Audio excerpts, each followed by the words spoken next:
Assalamualaikum warahmatullahi wabarakatuh. Nama saya Ashraf dan saya ingin bincangkan apa pentingnya kita mempelajari sejarah dan hubungan etnik.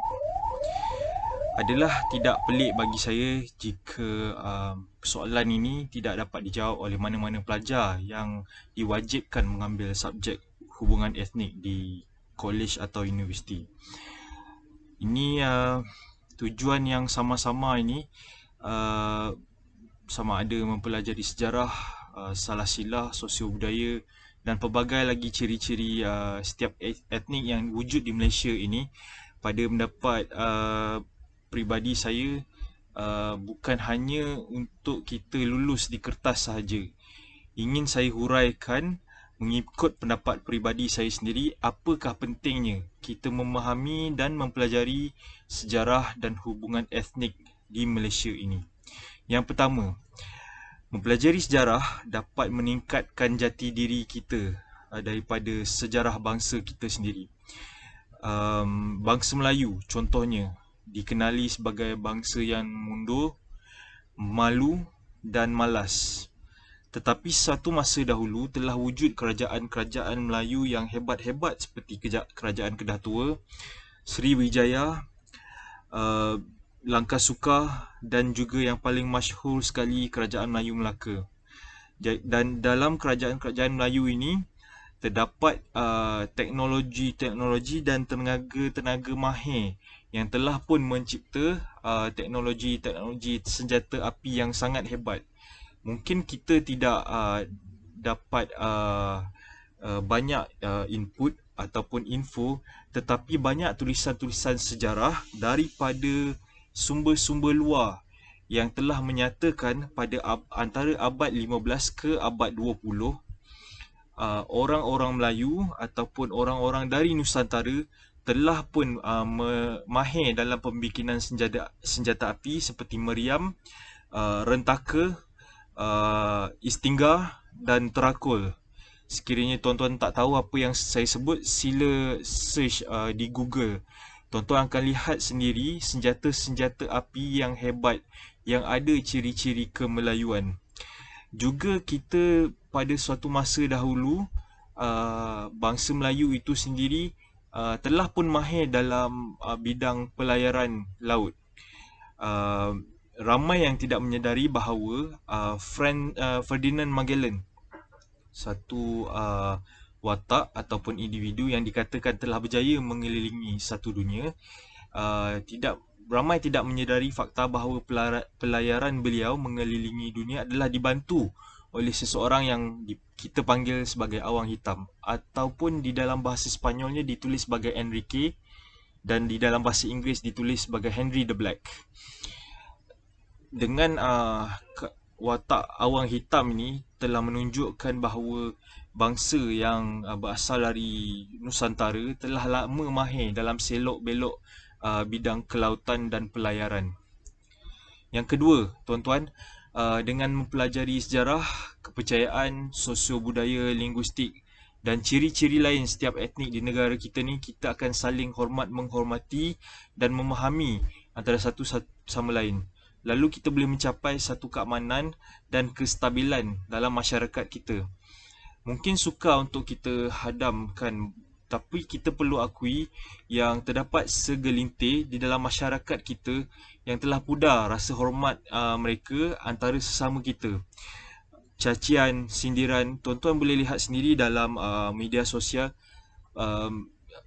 Perbezaan kita, sama ada perbezaan antara kaum, antara agama dan macam-macam lagi, menjadi punca kita berbeza pendapat, sakit menyakiti antara satu sama lain, saling hentam-menghentam disebabkan berbeza fahaman politik.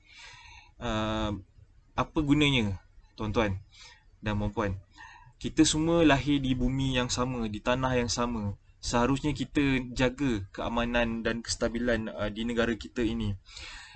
Jadi, subjek hubungan etnik ini adalah salah satu usaha kerajaan untuk membimbing generasi yang seterusnya yang bakal memimpin negara supaya kita dapat rungkaikan masalah hubungan antara kaum ataupun hubungan antara etnik yang semakin tenat di Malaysia ini.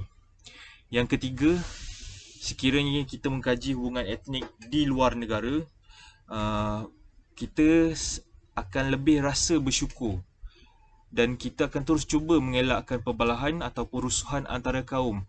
Apatah lagi ketidakstabilan sosial yang akan akhirnya membawa kepada peperangan. Kita ambil contoh wilayah Palestin dan Israel pada hari ini, tuan-tuan. Persengketaan kaum dah antara etnik-etnik di wilayah ini telah bermula ribuan tahun dahulu. Suku-suku Israel pernah berperang dengan bangsa Kanaan. Kanaan adalah nama lama Palestin untuk merebut tanah yang dijanjikan oleh Tuhan lah. Kini setelah beberapa ribuan tahun berlalu,